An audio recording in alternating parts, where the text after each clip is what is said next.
Welcome to the Tech Egg. Don't get scrambled. Enjoy the video. In this video, I will show you how to make guacamole with an easy method. First, let's gather our fresh ingredients.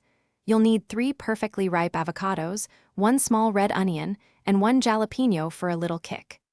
Don't forget 2 tablespoons of freshly chopped cilantro and 1 juicy lime. Finally, have 1/2 teaspoon of salt and 1/4 teaspoon of black pepper ready to season your delicious creation. This simple list ensures a flavorful and authentic guacamole every time. Now, let's get everything prepped for mixing.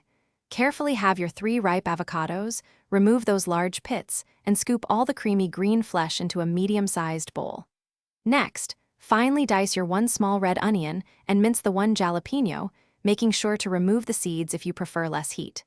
Finally, chop 2 tablespoons of fresh cilantro and squeeze the juice from your 1 lime directly into the bowl.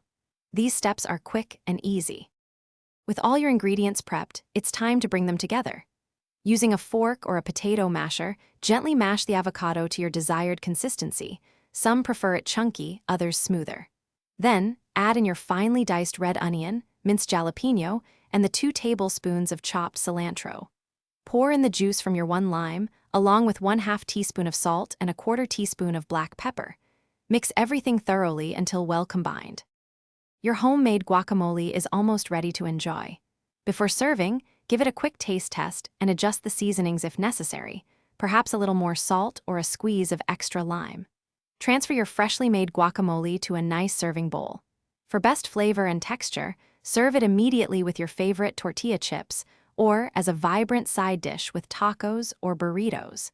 This easy method yields approximately 2 cups of delicious guacamole, perfect for sharing. Thanks for watching. Consider subscribing if I helped unscramble your problems.